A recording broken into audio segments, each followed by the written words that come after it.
Welcome to the Tuesday Night Advanced Lecture. My name is Mitch Jason. I'm going to be doing the lecture for this evening.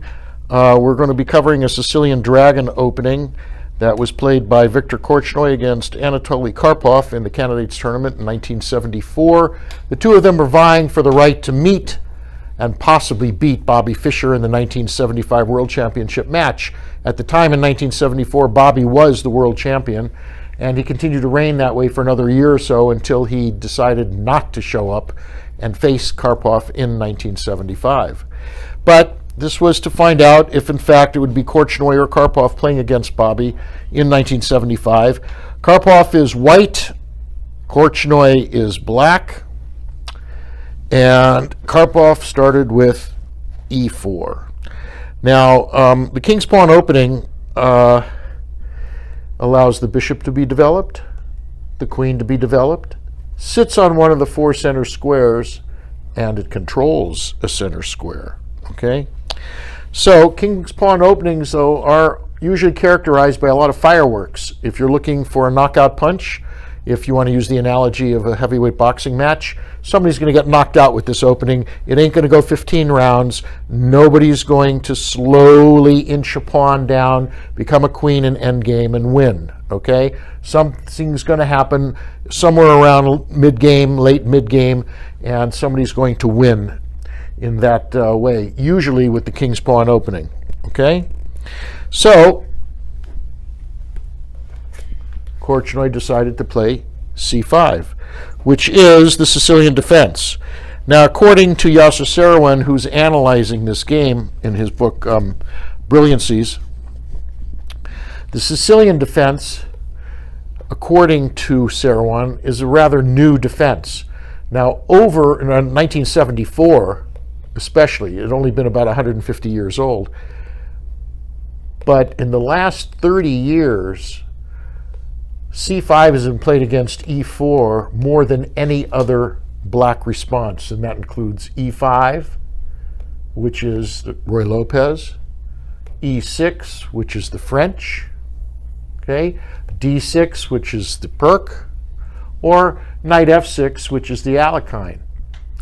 This is played more often against e4 than any other. It's become very popular, probably not because it's any better than any of the others, but it's been analyzed more, I think, and deeper. And a lot of people playing the Sicilian Dragon or even the Sicilian Defense have become very comfortable with the possibilities. Okay? It doesn't lead to a knockout punch for white easily. All right? Karpov plays knight f3, which is the most principled response. He wants to play d4, and of course, if black takes, white posts a very strong knight in the center, controlling the 8 center squares around d4. So d6 protects the c5 pawn, okay, controls the e5 square, opens up the diagonal for the light squared bishop to come over here and create a pin on the knight if he needs to, okay? So let's take a look.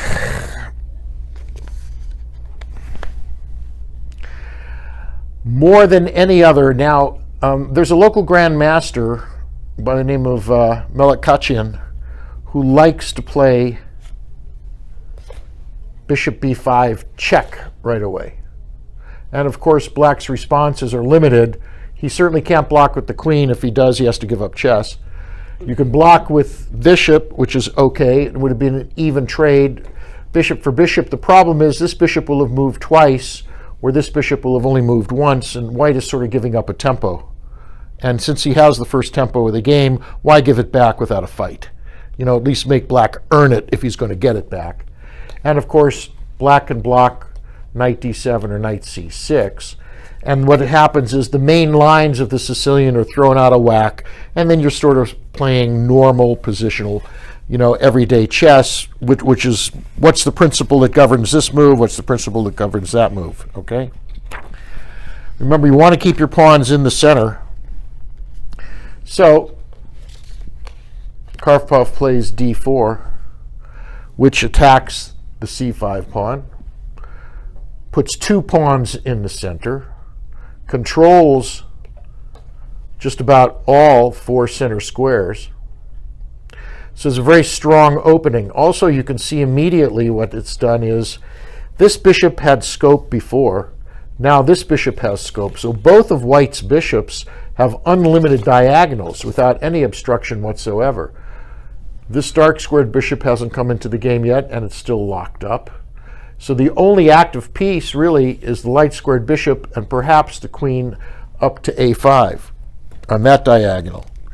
Okay, so black really has no choice but to take. He cannot allow white to push or even to take and open up the file, because queen would take queen, king takes, and black loses the castling privilege. Okay, and of course knight takes. Now queen could have taken the pawn, but then black would get his tempo back with knight c6 because the queen would have to move again, and I don't think white gets anything for just taking back with the queen. Okay, now white did move this knight twice in the opening. Okay, and the general principle is that you should not have to move the same piece twice. But remember, black moved the c-pawn twice, once here, once there, and so when this knight moves twice, it's sort of an even push at that moment. All right, so black now has a lot of choices, and this is usually up to one's taste, depending on which opening you've studied. You have knight f6 attacking the unguarded e4 pawn. You can even play knight c6 and try to have the knight exchanged, because if the knight takes, then this knight will have moved once, twice, 3 times to a knight that's only moved once. And actually in that, if you count the tempos, black's now up a tempo. He sort of gained not only the tempo back he lost from the first move, but because this knight moved 3 times and this one only moved once on an exchange, black is actually at least even, if not ahead by a tempo. So I don't think that's the best move for black. And why wouldn't you just scare the knight off with the e5? Okay, e5 is playable, and there is a line that you can follow. Okay, a lot of GMs don't like it because they eventually want to get this bishop out even here, unless they're going to do the dragon. But it's sort of, see this pawn here? For the rest of the game, this is sort of a very weak pawn because the pawns are gone. Okay, and so some piece is going to have to protect this pawn for the rest of the game. And pieces shouldn't protect pawns. It should be the other way around. Pawns protect pieces, right? So yes, this is playable, and there is a line, and the knight goes back to b3, and I have seen it, okay? But black decided to develop a piece, attacks the e4 pawn, okay? And white has to respond, okay? So there's a whole bunch of choices here that white can play, but the normal routine for the Sicilian, I mean almost all variations in the beginning of the Sicilian. What do you think, guys? Would it be the bishop here, develop a piece and get ready to castle, which looks really nice? Knight c3, developing the knight, which follows the principle of knights before bishops, guarding the e4 pawn. I suppose you could even develop the queen up here, but I think developing your queen a little early is dangerous. So this is the normal, and this is the one that Karpov chose, which is knight c3, and this is the normal routine for the Sicilian in the first 8 to 10 moves. This is all book, nothing original, but the principles are being followed. You're protecting, you're controlling 2 center squares, you're developing a piece, you're not moving the same piece twice in the opening. Okay? And so, knight c3, okay? And here, Korchnoi actually commits himself to the dragon with g6. Now everybody knows now that the next move more than likely will be bishop g7, and the king will be castling, and you're going to have sort of like the King's Indian setup, but it is called the Dragon Sicilian. Okay? The fianchetto allows the bishop a lot of scope along this diagonal for a very long time. Okay? Bishop e3, which again develops the queen side, but if the queen is going to move over here and maybe start some kind of kingside action, maybe this pawn will push, the queen's going to come over here, because obviously black is going to castle kingside. You want to guard this knight. And this knight is only being guarded by the queen. And if the queen leaves the d-file, you need something to guard it, especially if this bishop's going to be along the dark squares. So bishop e3 makes sense. Sure enough, bishop g7. There's his fianchetto. And now white has a bunch of choices. Bobby Fischer used to play bishop c4 at this point, which is the Sosnin variation of the Sicilian. And he would put a little pressure on the f7 pawn. But there was a player by the name of Samish, and he believed that even though this weakens the dark square diagonal here, pawn to f3, allowing this knight to move, perhaps over here, and the pawn would still be guarded, okay, because it's only being guarded once. It looks a little dangerous because there's nothing here to stop a check from this queen along here, but it would take one move, two moves, three moves for the queen to get up there to h4, and in that time I think white could possibly even castle queenside, or if he had to, castle kingside. So f3 preventing knight coming in here and harassing the bishop also. Okay. All right. Black needs to continue his development. Castling, there's nothing wrong with castling. This bishop really has very little scope along this diagonal at all. You could go here, but he's taking away a square from the knight.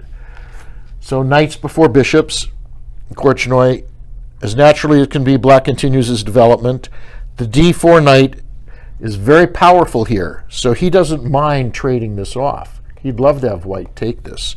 It's a very strong knight. Take a look at this knight sitting on one of the four center squares. He's controlling 1, 2, 3, 4, 6, 7, 8, sitting in the center of the board. Very powerful. When you have an opponent's piece that's that powerful, there's nothing wrong with trading it off, if you can. And they don't always want to let you do that either. So knight c6, queen d2. Okay. White's implementing his plan also. He prepares to castle on the queen side, get the rooks over here, and storm the citadel with his pawns coming this way. So the battle lines are drawn. Black says, bring it on. I have my safe cubbyhole. What are you going to do about yours? All right. Sure enough, Karpov plays the Fischer move. It says a defining moment. This move initiates what is called the Yugoslav attack, which now is going to happen is I think g4, maybe g5, g4, h4, and you're going to barnstorm. When you have people castling on the opposite sides of the board, king side, looks like queen side over here now, whose ever pawns start to roll first to crack open the barrier usually wins the game. And it's just a race. It's a foot race. It really is. All right. Bishop d7, connecting the rook and the queen on the back rank. Okay, both players continue with the main line theory of the dragon. Nothing new here. The text fits in with one of black's trumps. The half-open c-file. There's only one pawn on the c-file, and the idea is to bring the rook over here so that when the king castles, it's sitting right here, right in line on the rook. That's the theory, okay? And here we go. Before white even castles, he tells black, boom shakalaka laka laka. Here we go. I'm going to come straight down this way and crack that cubbyhole wide open. I have this bishop pinning this pawn, so that if I come here and I take first, you'll have to take back with this pawn and open up the h-file for me, because you won't be able to use this pawn. It's pinned, right? If I push here, then I'm going to have these pawns coming this way. I'm going to be rolling barnstorming your castle with my foot soldiers. Black has to be very careful here. He's either going to start his own counterattack or play real tight defense. It says that this crucial link in White's scheme of development shows that he's committed to all-out war against Black's king. With this move, White burns his bridges and declares his intent. Once White castles queenside, the game will be decided by the player who gets to the opposing king first. Unfortunately for White, Black has a sizable lead in the race. The half-open c-file means that Black already has a highway to White's king once this rook gets over here, okay? So, here we go. Rook c8. Black says to White, go ahead, castle. Come on. Go queenside. Go, go, go. Well, Karpov doesn't castle yet. He just gets his bishop back out of the way, protected by two pawns, so that even if the knight comes here, he can trade off, take back, and he can open up, perhaps on the A file. And here we go. Knight e5. An important decision. Black decides not to trade the d4 knight. This means that the d4 knight is allowed to stare at the four squares. Here, here, here, here. Okay. Black decides to live with this pressure because the d7 bishop also covers these squares. Here and here. See, all the squares that the knight controls, the bishop controls. So he felt that it was even, okay, in the way that he did it, all right? So, all right. So he decided to live with the pressure, and White finally said, Karpov said, I've got to make a decision. I can't stay in the center forever. So sure enough, he castled queenside right into the jaws of Korchnoi's rook on the half-open c-file. Now, theory has it that eventually what's going to happen is this rook is actually going to take this knight when the queen moves away.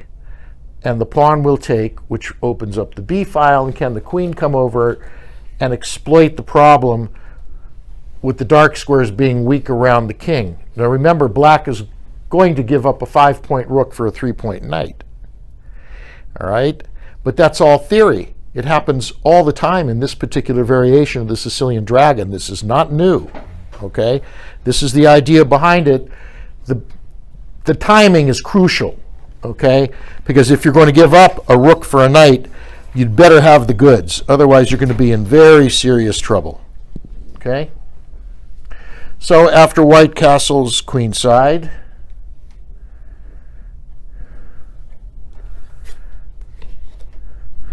the knight comes in, forking the queen and the bishop. Okay? So Black attacks the queen and the bishop. In some scenarios, this move would make the b2 pawn vulnerable. Okay? Because if the king takes, then you're going to take here when the queen's gone, and there's no pawn here to take back. So it's sort of like a trade of knights, and then this queen's going to come over here to a5, come down here, check the king, and you might even have a perpetual check. You're starting to get into new variations now. In other words, so far I think it's all been book.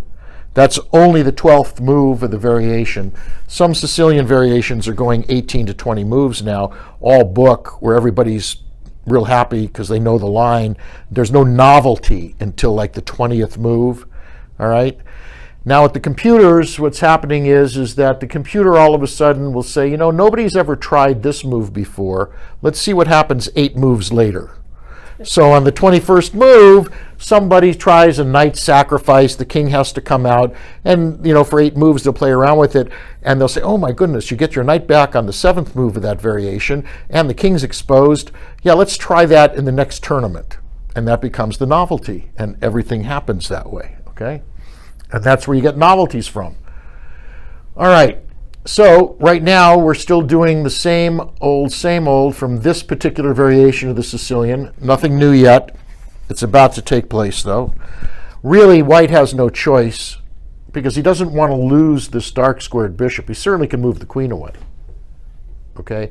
But if he moves the queen away too far, let's say like e1, then of course maybe the knight could take, rook takes knight, king comes out, queen check, and you might have your perpetual, especially with the knight moving and then the bishop coming down. So that's a little dangerous. So white just decides to give up the bishop for the knight. Sometimes you have to do it. Remember, bishops in endgame go up to 4 points in value. At the opening stages and maybe halfway through the midgame, there's still 3.2 points, about equal to the knight. But the computer analysis has shown if you can hold on to your bishops to endgame, they go up to 4 points. So I like to tell my students, just never, or try not to give up your bishop for their knight, if you can. But sometimes you just have to. The pesky knight is doing an incredible fork and you have no choice. So sure enough, bishop takes, rook takes. So black needs 2 tempos for creating a decisive attack. So white says, go find your 2 tempos. In the meantime, I'm going to crack open your cubbyhole. Here we go. h5 with the idea of rook up, rook over, doubling up the rooks on the open h file, the queen and the bishop coming in on the dark squares, and we're going to have a mate here in maybe 7 or 8 moves. And that's the theory. Okay? So it says white here sacrifices the pawn in order to break down black's kingside fortress. And sure enough, knight takes pawn. Now you would think that perhaps it would be time for a exchange sacrifice, rook for knight now, pawn takes, and the g file becomes semi-open, but not yet. I mean, he doesn't have to give up this rook for this knight yet, even though it would open up the g file on the king. He doesn't have to do it yet because he can just attack the knight this way. And once the knight moves, he can IH7, double up the rooks, and come down this way. So he doesn't have to give up 1 rook yet. Okay? So, a happy moment for white. He introduces the g2 pawn into the attack with the tempo that he h5 knight is given the boot. So where can he go? Well, he can't go here. He only has 1 square left. He's got to go back where he was.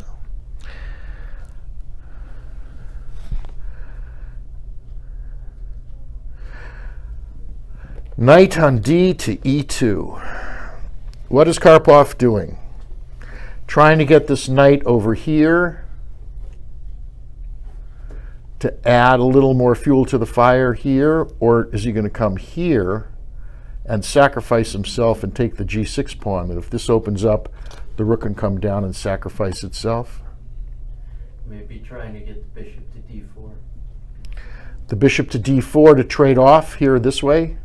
Get rid of the knight? Or provoke him to push the e pawn, but he's not going to do that. Yeah, well, maybe. It says combining offense and defense. White loses a tempo to shore up the c3 knight while preparing to trade bishops with bishop e3 to h6. White also prepares the sneaky tactic of e5. Pawn takes e5, and then g5. And the knight has to go, and the whole king side is wide open. Yeah. So it says sneaky. Well, that's what you have to do. You literally have to look how many moves into the future for the consequences of each move. You know, and when are you setting up the plan? Okay, here we go. Korchnoi decides to counterattack. So here's the idea, I think, for Korchnoi, is rook will take knight. Either knight takes which still guards the a2 pawn then. So we can't use the knight for the kingside attack. If the knight moves, the bishop can take the knight. If the knight takes, rook takes, queen takes, then the queen can take a2. And you might have a perpetual or maybe even a mate down here. So it's starting to get critical for both sides. Both sides have these attacks going simultaneously. The open, semi-open H file, the queen is on a half-open file over here. There is another pawn here, but she's passed, so this is like half-open. This is certainly a half-open file. Maybe rook over here, doubling up right on the king. So it's starting to get exciting. Very exciting. Sure enough, Karpov said it's time to exchange bishops. Sure enough, little choice, bishop takes, and queen takes. Now you have a battery. Queen protected by rook, ready to say checkmate. The only problem is the knight's guarding checkmate. So how do I get rid of this knight so I can say checkmate?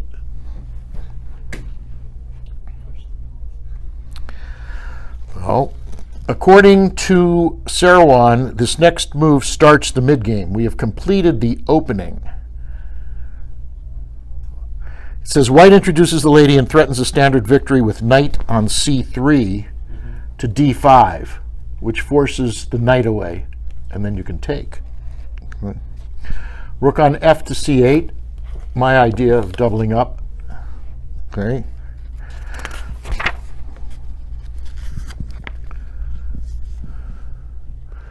Rook to d3, putting some extra protection on this knight, because he would have sacrificed that rook. He would have exchanged sack. He would have exchanged sack for this. It says Karpov uncorks a massive theoretical novelty. So this was the first move out of book. An extremely strong move.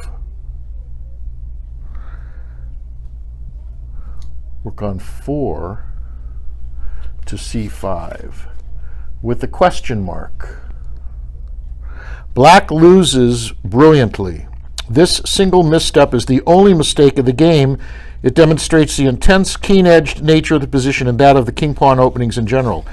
Black had to accept the disagreeable ending of queen d8, pawn to g5, knight h5, knight f4, queen f8, which would have allowed white to continue with rook h2, and it would have come around and it would have been drawish going into endgame.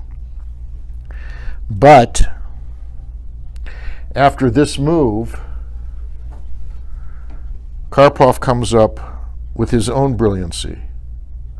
And I'm pretty sure the reason he did this is because he saw this to get rid of the knight. This way he can get rid of here and keep the knight here.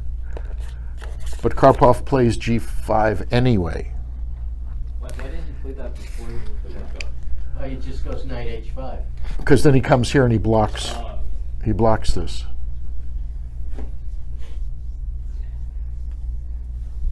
But I don't think it works now, because then what could happen is if the knight comes now, rook takes, maybe pawn push, or pawn up, rook over, and I don't think he can stop it.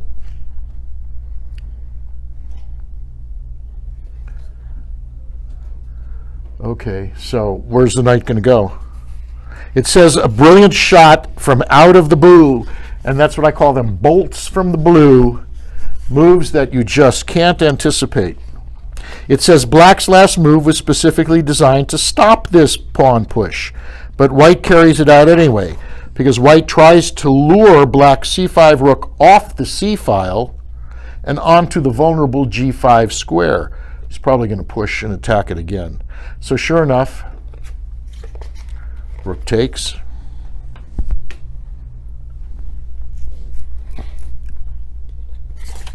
And he blocks off the rook and the queen. He puts, it's called interference. Now, let's look at the possibilities. Obviously, you can't take with the knight, because the queen then says check here and checkmate in 2 moves. So knight takes rook is out. Queen takes rook is out, obviously, pawn or knight takes queen, and then you just have to give up chess because you don't know the value of the pieces.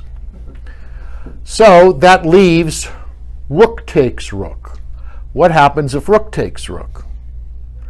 Well, then knight takes rook, again attacking the knight, which is going to be gone very soon. The queen can't take it because the pawn will take. And so what he's trying to do is, remember, he's trying to get rid of this knight. So he's trying everything in his arsenal to lure this knight away so he can say check here, king here, and then mate. All right, so how is black going to answer this? Interesting. So rook takes, knight takes,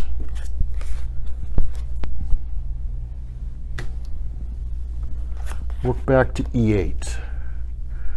So what happens here? Oh, I see. Knight takes, pawn takes, check, king here, check, and the king escapes at e7 and he's safe. He created an escape square. There's no more checkmate. All right. Knight on e to f4. Coming in, let's take a look. What has he got? If knight takes, pawn takes. I don't like pawn takes. This is no good. That's mate. If he takes here, check, here, it still might be mate. Yeah, it still might be mate. Finely played. White would have been cashing in his chips early with knight takes f6 check. All right, so bishop c6. He's trying to prevent the threat e5, hitting the knight with the pawn. Bishop takes knight. Pawn takes knight, threatening now. E takes f6, because this was threatening, this was checkmate with the queen, so he had to take the pawn. Finally, we get our queen takes h7 check. He worked hard enough for it. King to f8, queen to h8 check, and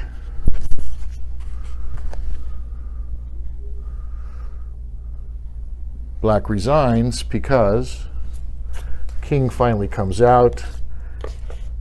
You can't say check here, can you? Because of this. So let's see what happens if the king comes out. Oh, I see. Knight takes check. There it is. Yeah, knight takes check. And if the queen takes, then you say check with the rook. King moves, and you're going to be up a full rook without any compensation. That, I would call that game real tenacity. He stayed with his plan. He started his plan very early to crack open the H file with H4. He castled queenside to do it. He doubled up the rook, the queen and the rook. He stayed with his plan. He never gave up his plan to crack through at H7. And he did it. And Karpov got Korchnoi. And after this game, Korchnoi gave up playing the dragon for the rest of his career. He still hasn't played it yet because he's still alive. Korchnoi is over in Switzerland somewhere. You know, he's in his early 80s and he's still playing at the grandmaster strength level. It's about 25-50 now. I mean, back here he's about 27-50, but he hasn't lost that much in 40 years. But this was a really fabulous game. Beautifully, beautifully constructed by Karpov. He stayed with his idea, and he finally cracked through.